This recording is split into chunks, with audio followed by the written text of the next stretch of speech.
So, final showdown.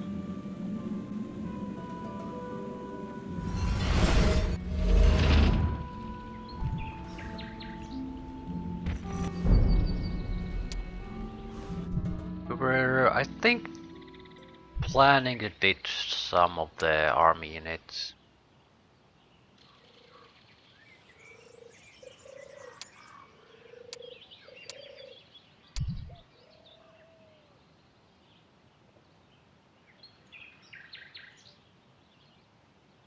Can't really give up morale and luck items, otherwise this won't work. There's not much else I can give up. I don't have the greaves or the shield.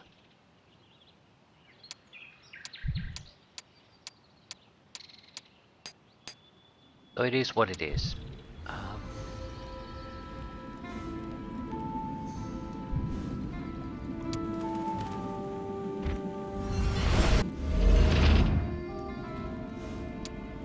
I need to take away some troops so we have room for the new unit.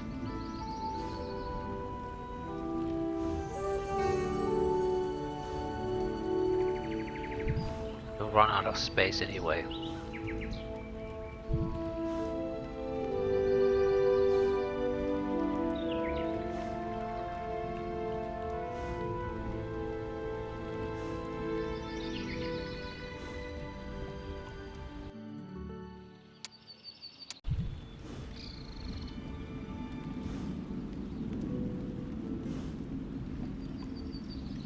How many in each stack?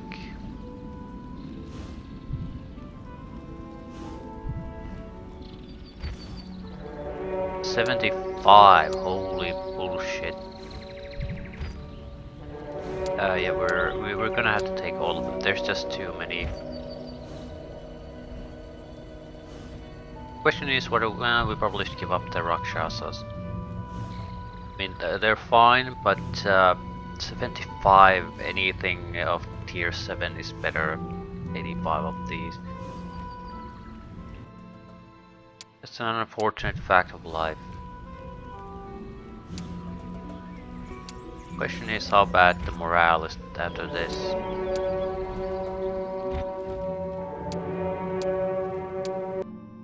Should be visible. Moral 0, luck 7. Moral 2, moral 0, moral 2.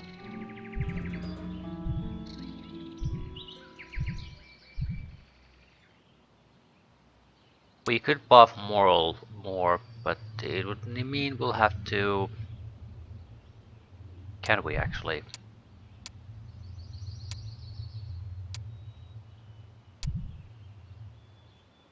Crown of Leadership, but this is better.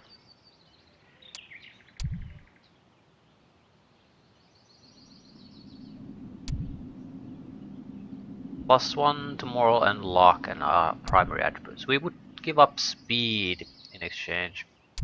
I think in a siege fight the speed isn't that important. These would be better, especially because of the nature of the army. Now we will have at least some positive morale with each one. I don't think it'll make much of a difference, but there could be a negative effect caused by the enemy, so they might not be able to operate at all unless I buff it with something.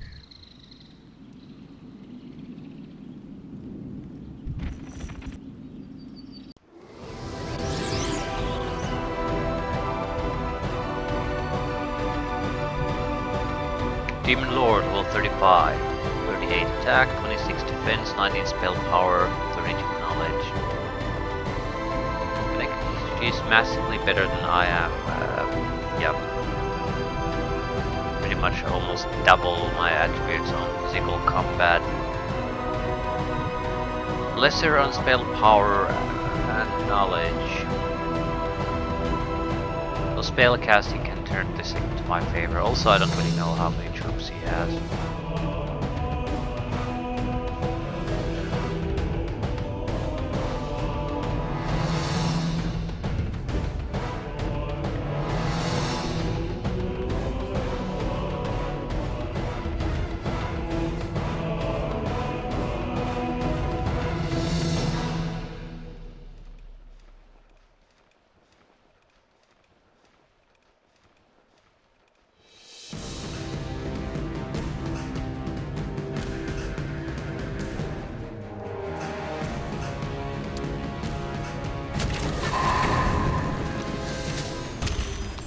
100 demons, 200 demons.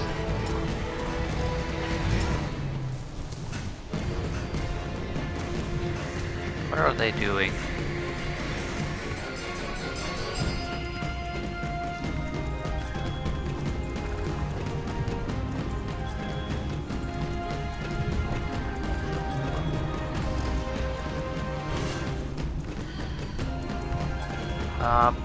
Those pit lords are a problem. Ballista is a problem, 350 per shot, holy shit. And then there's a ton of melee.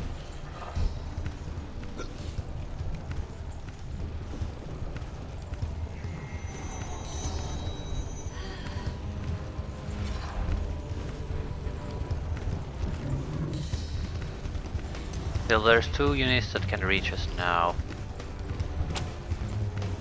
How much damage would this do? Could start drilling them with these. The damage is fairly negligible though.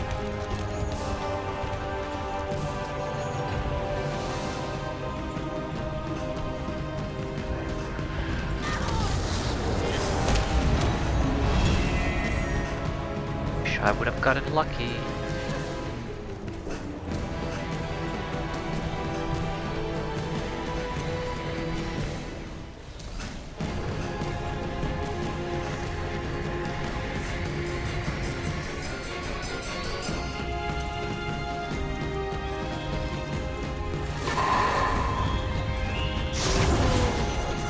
Picked a different target, I guess.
God, the reflect enemy spell occasionally is very useful.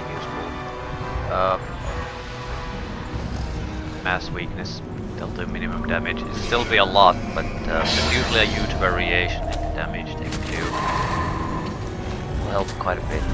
Every turn has to be mass, buff or debuff spell.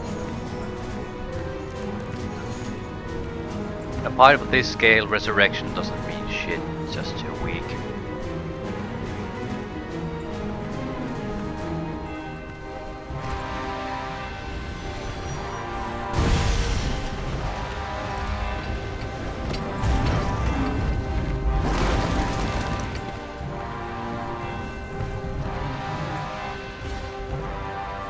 To do full damage whenever possible.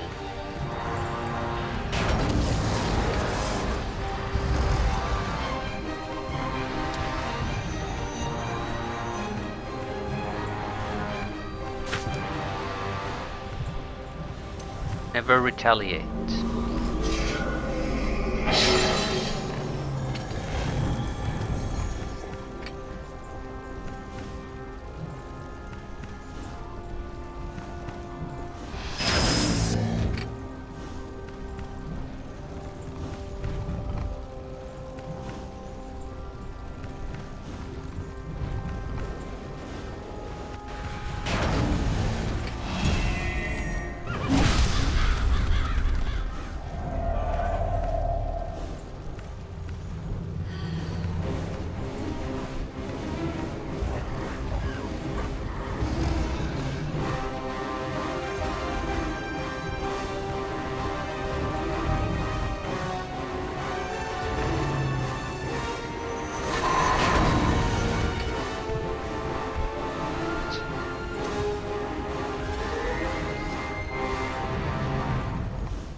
getting all that lucky, considering how lucky we should get.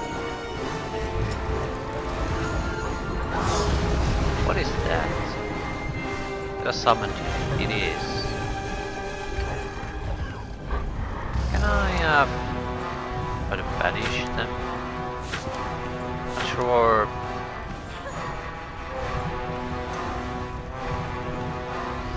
It's gonna work. Yeah, 2 armies. Some damage, but it's not that big of a deal.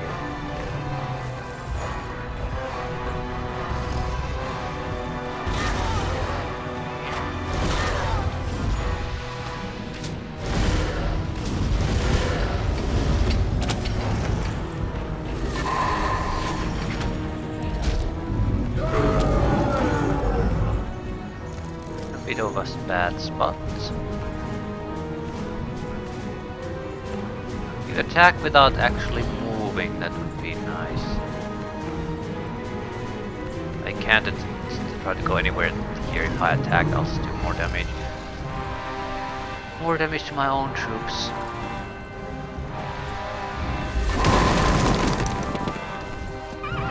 Oh shit.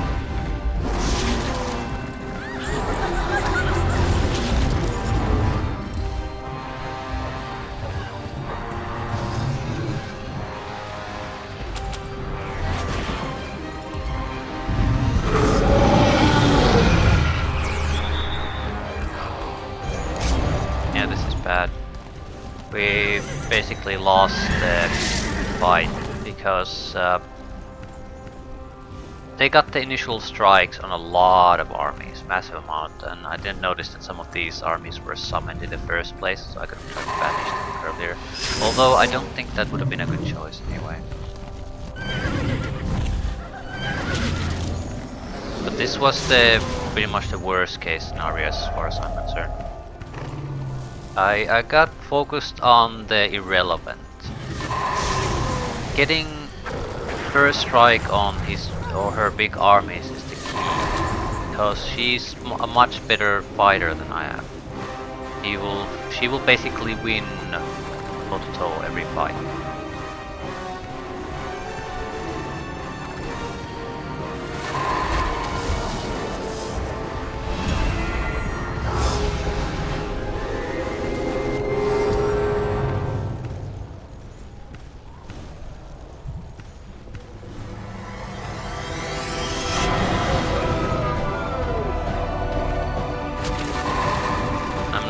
Now the unsummoning sort of makes sense because we have so few troops left. Earlier it did not, and we should have just attacked.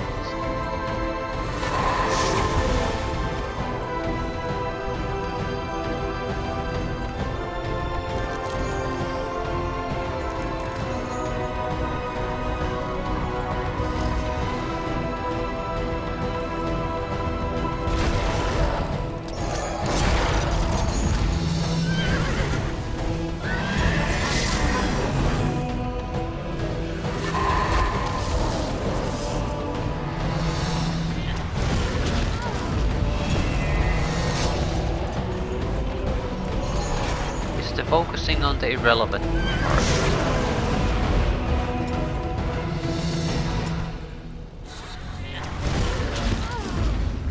Gating in entire armies is pretty bad too, though.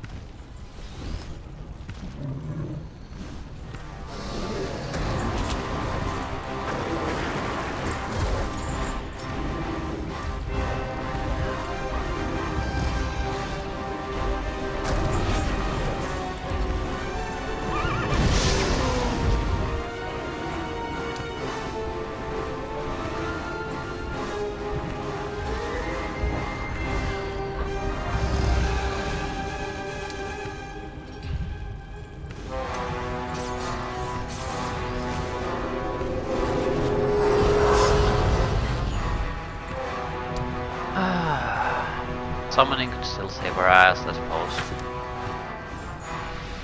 We have to very likely restart it anyway.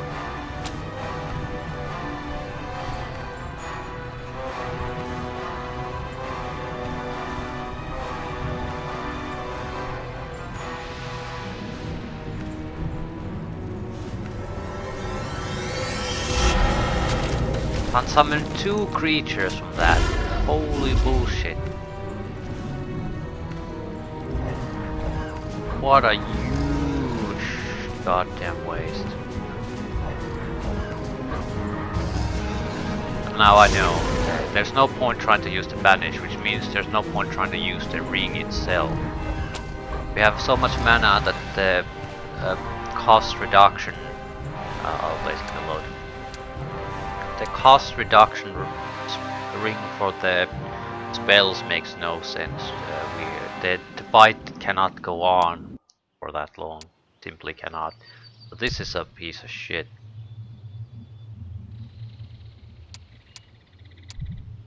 Question is, can we... yeah, initiative all troops.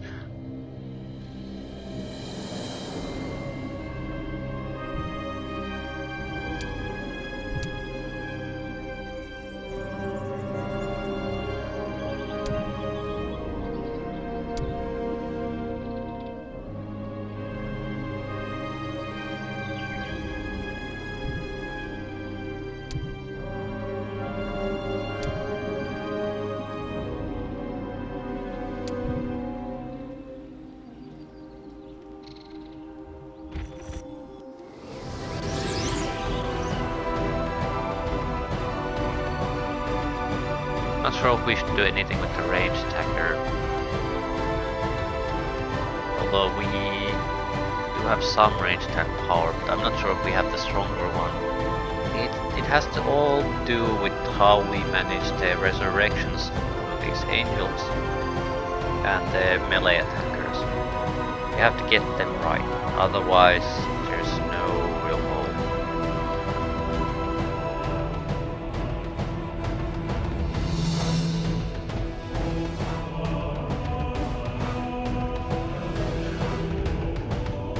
So sure about the positioning either.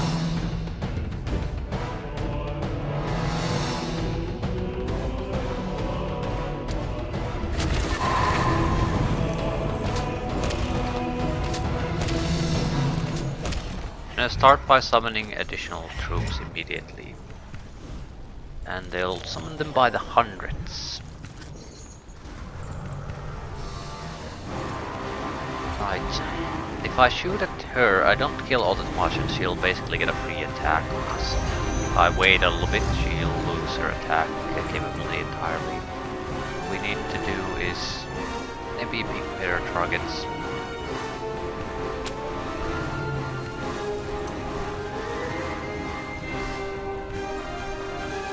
We could use the Stormcaller Cloud.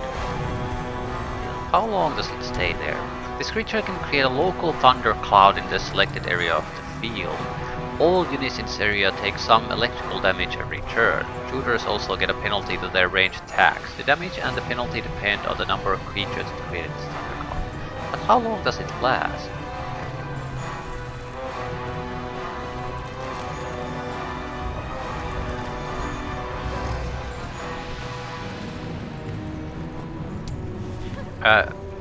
This is not a good fight to start experimenting on things.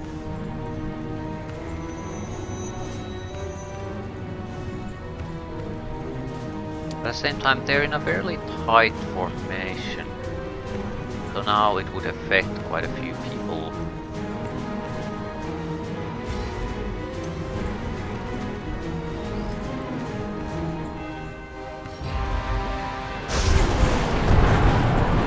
If it'll stay there for a longer time, it can be a big problem for them.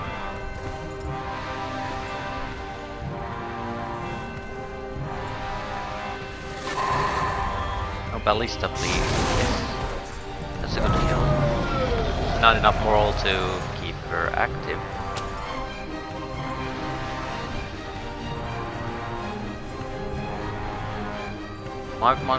We basically need to do one of two things with this. Either use this as a resurrection power, because this can heal a lot, resurrect a lot with a single use.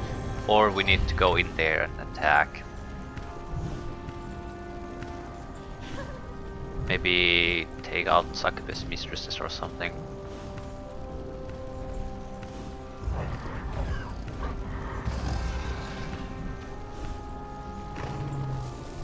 Sort of similar with these. At least we should position ourselves that we can attack if we so choose.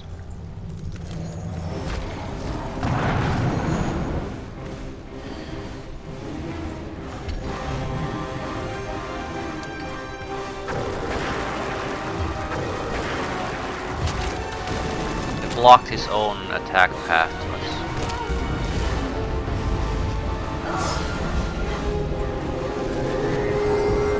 Right.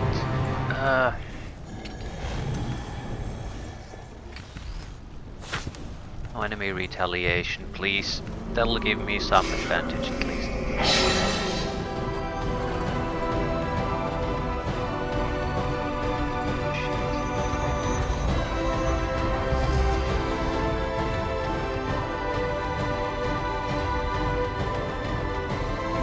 So I don't want to destroy the walls. I think that really benefits me in any way. Anyone lacking confusion? No. Might as well fire on something. Actually, I can't fire anything, so... Who wants vulnerability? You.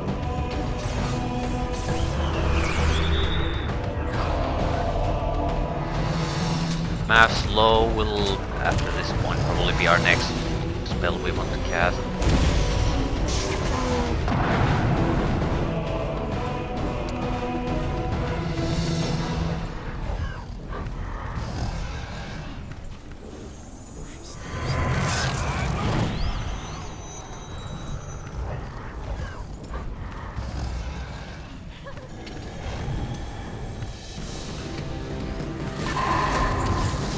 One of their demon stacks is basically out of the fight at this point.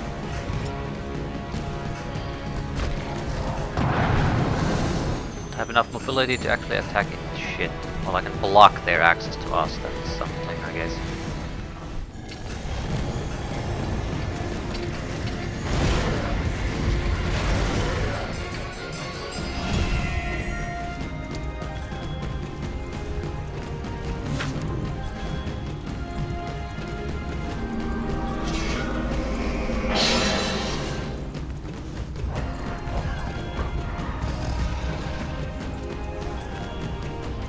Good strike to get, but if I go there, they're so close to our own units.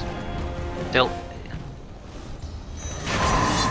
these are important strikes to get in. Very, very important. Can't exactly ignore the opportunity to get them.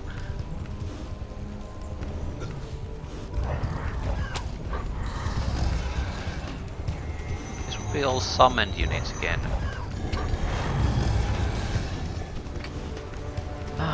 But I need to get the first strike in. Although...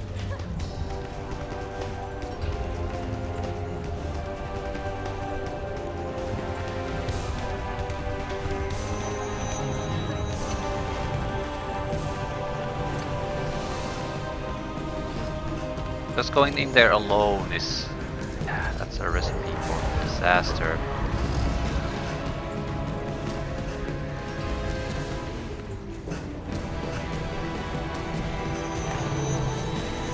We're a bit too tightly packed here.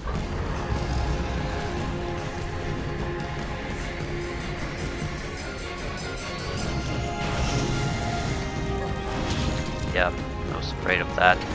I simply can't really attack if the enemy hasn't been weakened through some magic first. Worst part is this is basically just a summon unit.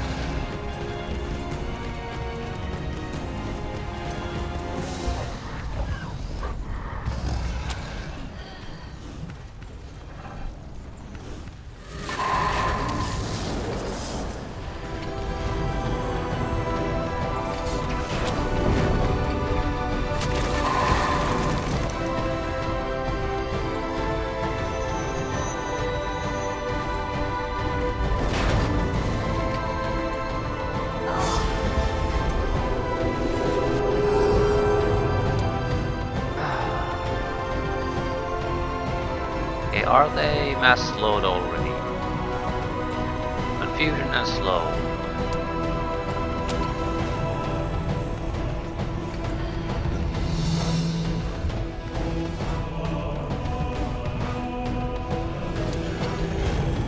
Mass weakness, minimum damage.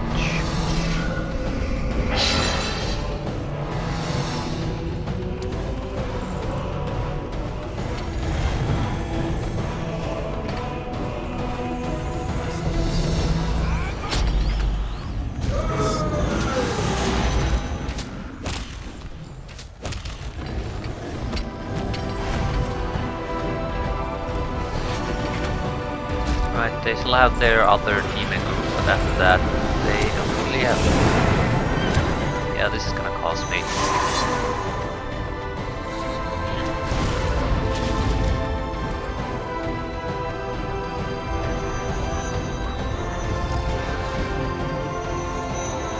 Fucking resurrect and eating all that interest.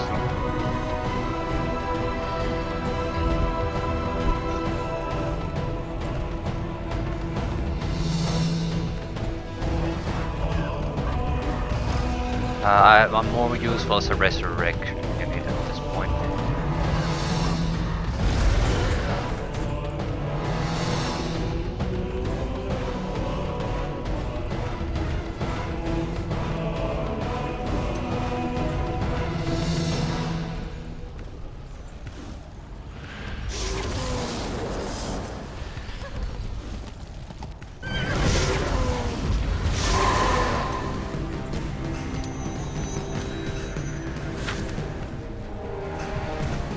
Lowers attack by 12.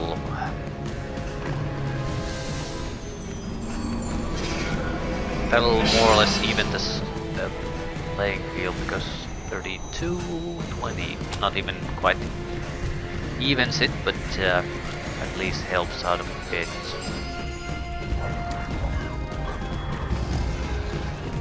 More vulnerability, it has to be one of the big groups.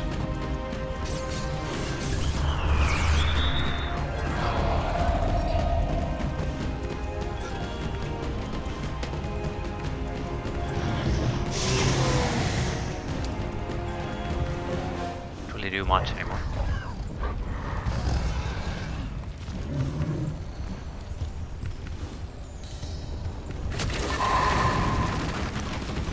Last fireball. That has to be attacked soon.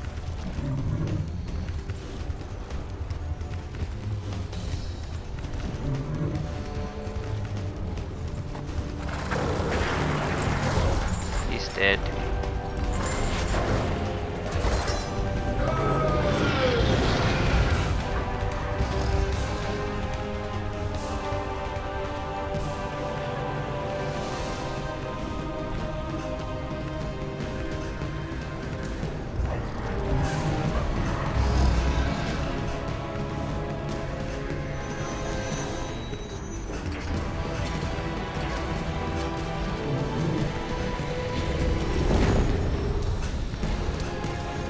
How about some buffing action?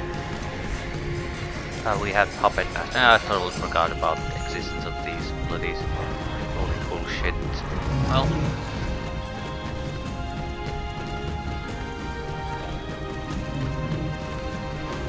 Whose turn is next on their front?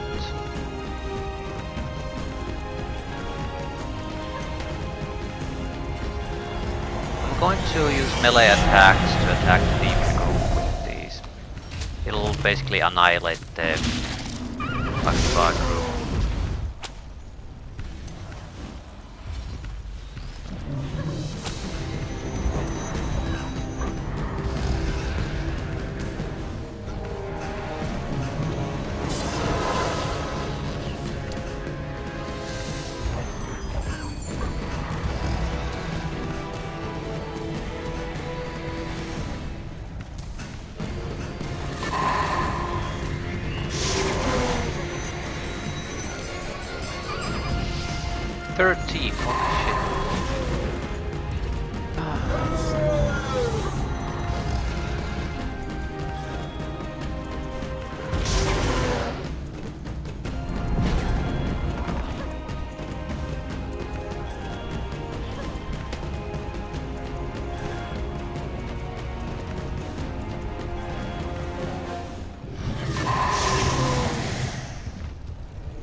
not in any hurry.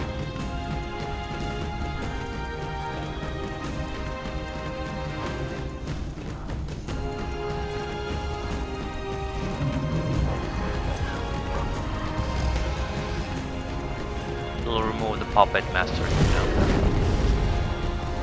little bit surprised by that. A little.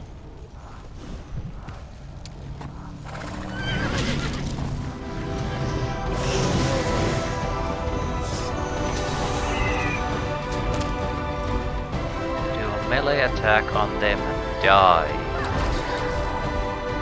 They don't have retaliation attacks because I've removed them. Shit. Of course they don't.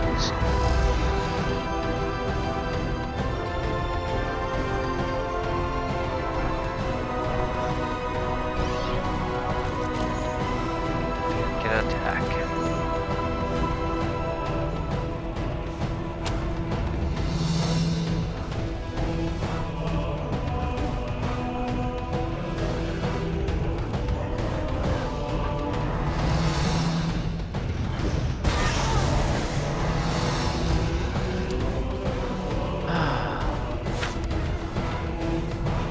Resurrection in a fight like this is very dangerous, so we probably shouldn't be doing that.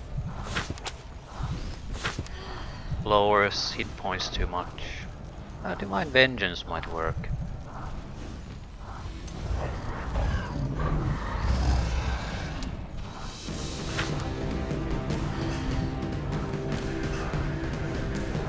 Mass haste because they have no retaliation strike, so the more attacks we get in, the better.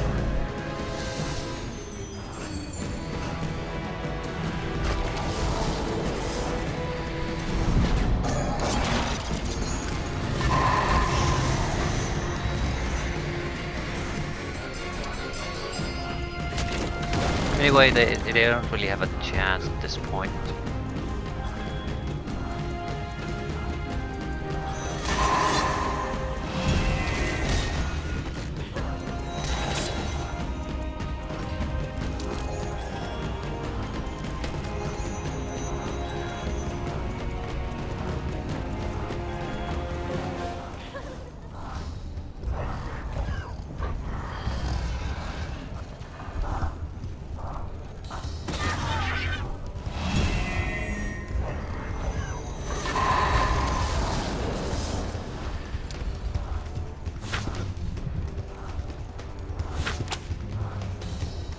Anything that helps endure, anything that helps damage. Their debuffs will last longer than their lives will. Don't have to worry about such things anymore. It does show how few of these sort of fights we had that has even a decent chance of going wrong, because I totally forgot some of the better spells we have of handling, like the mind control spells.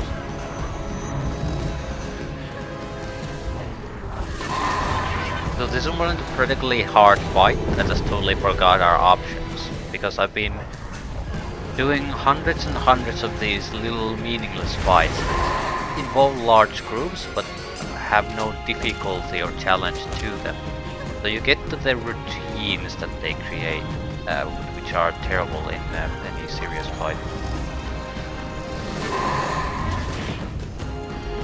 They're done.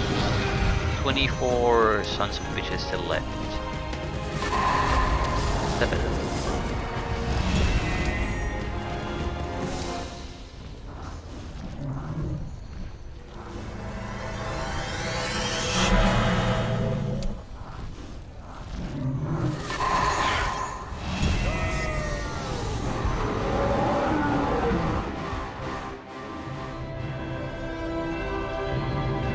Almost 200,000 experience points.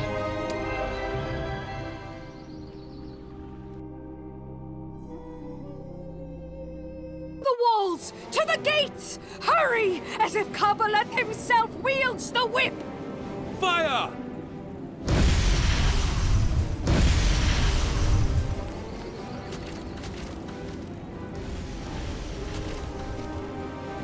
For the tribe!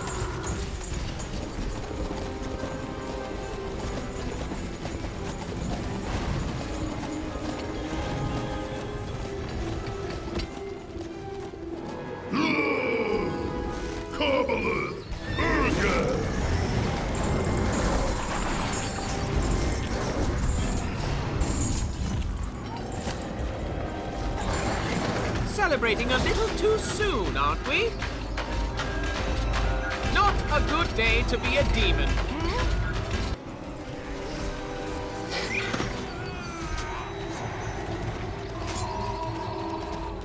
Eat that, Stocky!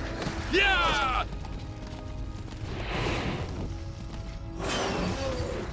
Back to back, lad! Give 'em hell! Wait, they probably enjoy that! For Elrath, Griffin Eternal!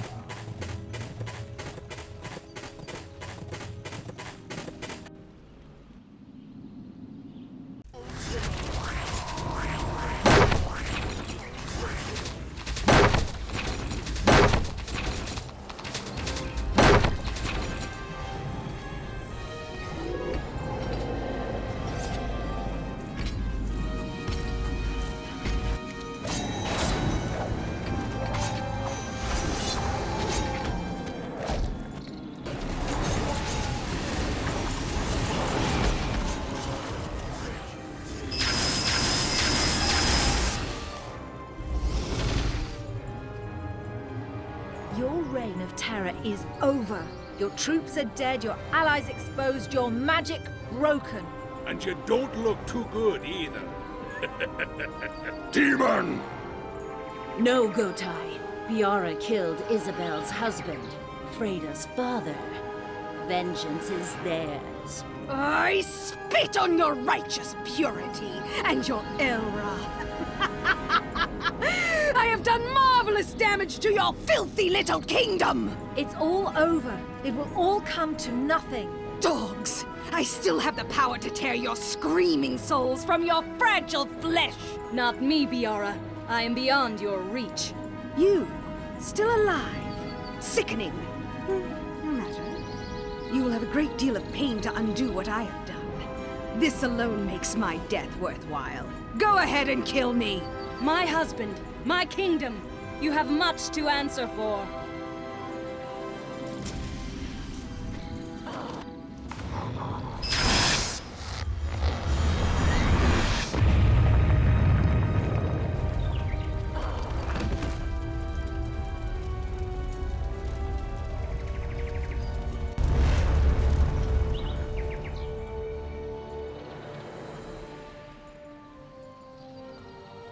An old friend once told me that the demons are exceedingly permissive.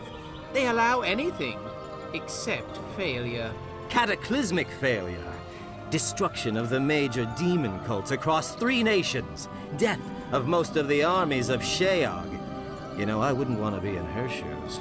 You couldn't, lad. She has hooves. They wouldn't fit. I like him. My queen. No, not anymore. I have had enough. I abdicate. You shall be Queen Freda, providing you find a suitable husband. Husband? Yes. Suitable? No. Second thoughts, matey? No, actually. Except for the question of who my best man might be. By Elrath, can we hurry up and get married? Then he can go home and take his sense of humor with him. So be it. Among her crimes, Biara brought the Griffin Empire to an end. Freda, yours will be a difficult task, to rebuild what was lost. So let the Unicorn Empire be born in joy and hope. And babies. Lots and lots of babies. I like him. All's well that finally ends well. Another setback for Karbaleth. Yet I am not so foolish as to call it a victory. Okay.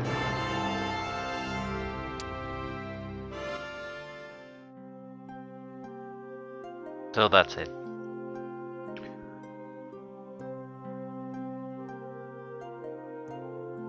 It's fine. I don't dislike the experience, but I don't think it's great either. It has good parts and some weaker parts, but the end overall experience is fine. I don't feel like I'm sick and tired of this. At the same time, I'm very pleased to move on to pretty much anything else at this point. It's a big part of it, I think it's playing through the game and the two expansions fairly close to each other, so it's a bit much. Basically, there's not enough variation in things to last through all the content, especially because the first expansion was a weird sort of drop in usability and quality. The second expansion, much better. By far the best gameplay experience out of the three. I think the biggest problem is exactly that it's moved toward the more scripted experience, storytelling experience, but the missions aren't actually designed in a way that makes them all that engaging and interesting. So what you lose in the more free-form strategic combat and fighting, conquering is not replaced with something that is engaging enough to hold your attention and interest for such a long time. A lot of the story aspects also seem to be somewhat divorced from what's actually going on in the missions themselves, so that's another one. I think basically there's a limit to how much of a scripted story-based experience you can do in a strategy game without losing much of the reason why a person would want to play a strategy game in the first place. And I don't think this is worth it really. It's no one's playing this shit for the plot, and that hasn't changed no matter how much you move toward this type of a game structure. It's still not an engaging story. You cannot tell an engaging story through a strategy game. Not like this. You'd have to have I don't know what you would have to have. If I would know that, I'd probably be a fairly good game designer.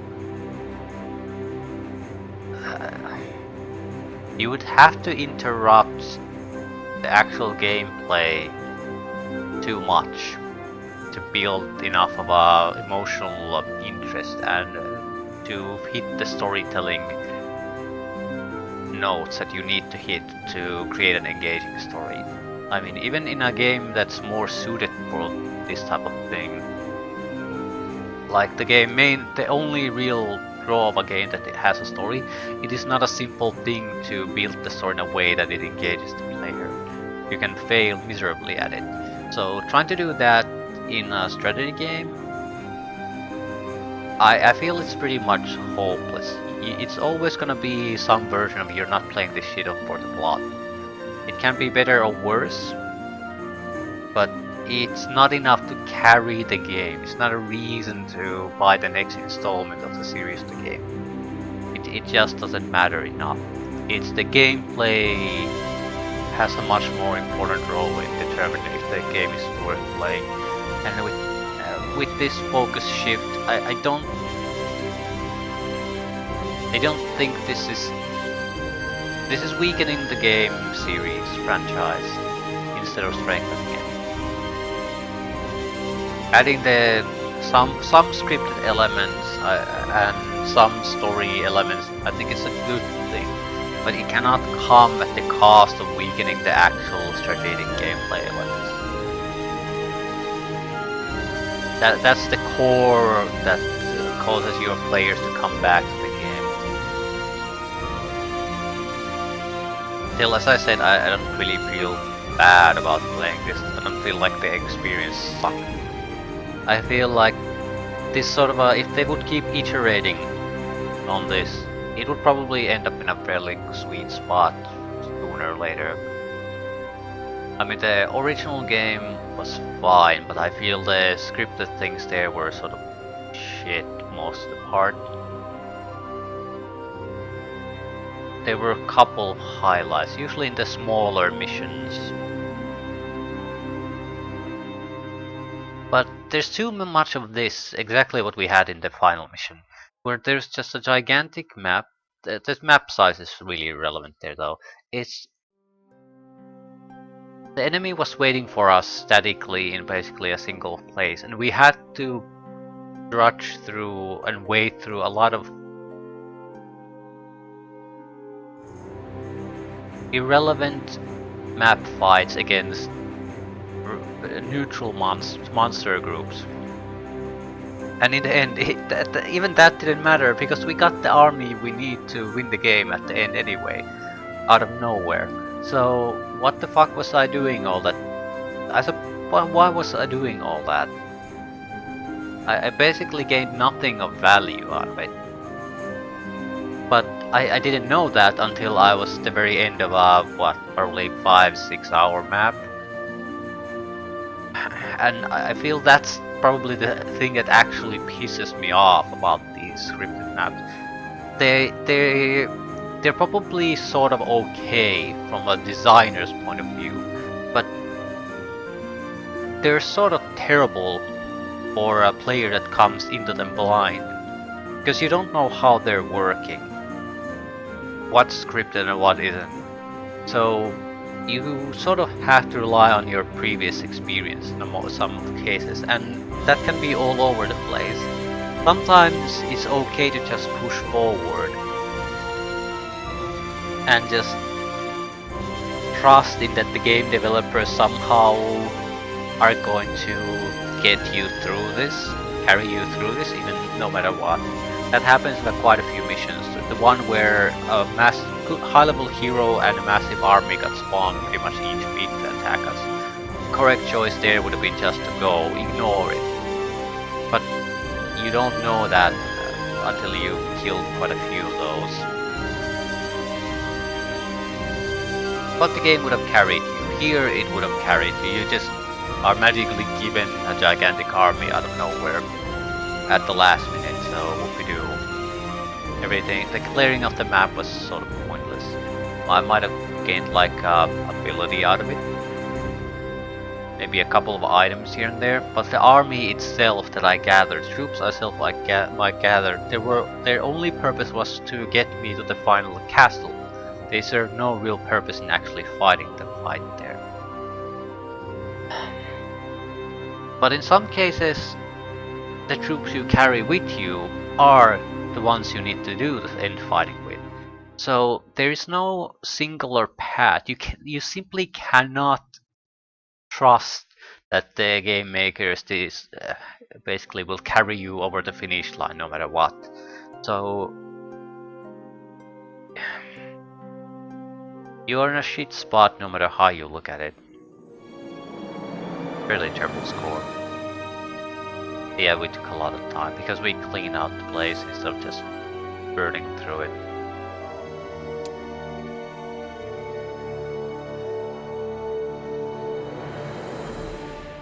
I feel if they could have built this in a way where the gameplay experience would have been closer to what I would get now if I would replay this, where I have a good idea of what is expected of me in the missions, and what I can expect in terms of reinforcements and things like that, or enemies appearing out of nowhere. If they could have somehow built the first time experience around that, you have that sort of basic fundamental map of how the scenario is gonna play out or should play out. What to expect, it would have provided a better gameplay experience. I suppose, it's a question of making an informed decision how you want to play the map. You know that there are troops waiting for you at the center of the castle in the last mission, for example. You could have made a choice in how aggressively you're gonna push toward reaching that army so you can lead it, versus going through everything in a hope to maintain every unit you can, every extra unit you can, because you might want to prefer that. The joke there is there's simply not enough time to even build an army, even if you wanted to. You'd have to wait months and months and months to just get enough standard troops. You don't even know if you're gonna get the city in that map, or is it just you and the army you keep being given and the troops you pick up along the way. It's just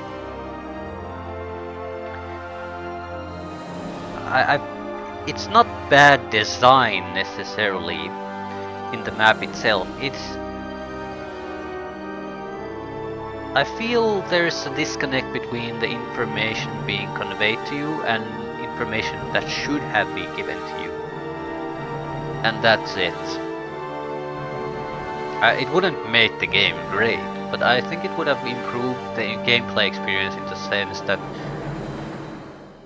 it wouldn't be such a dull trudge through massive amounts of pointless fights, unless you choose to clear out the map, fully knowing that it is not in any way necessary for you to complete the game.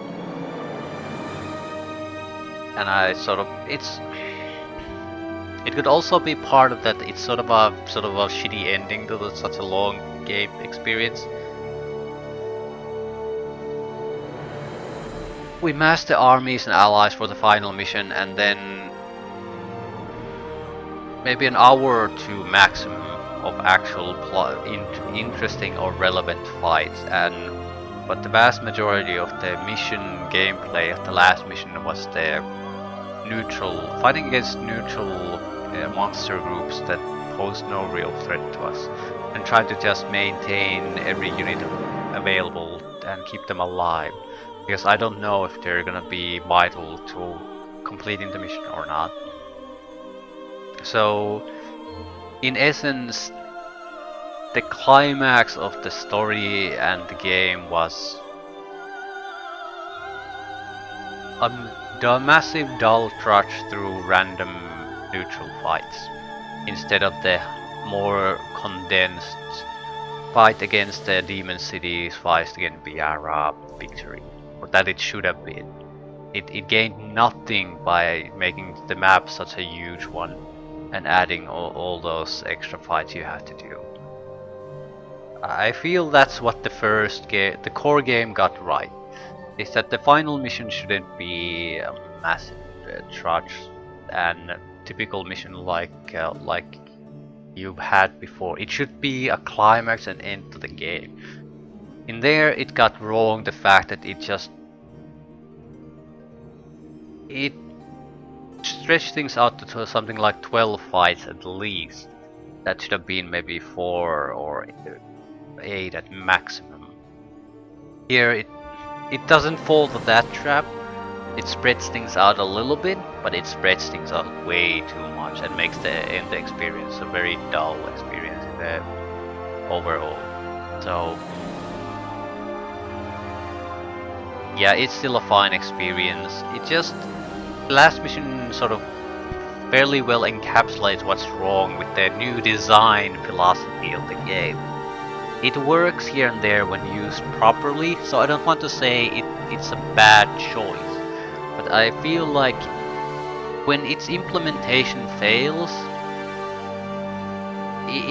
it fails badly. So it's basically one of those things that I don't want to say you should never do, but you need to do well, or you're gonna fuck it up.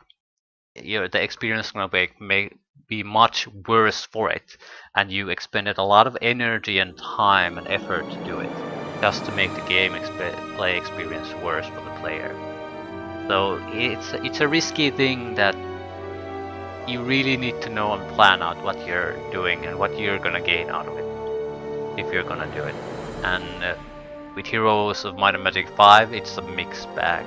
Sometimes it works, but I feel for the most part it sort of produces okay to bad results, with a couple of highlights where it really enhances the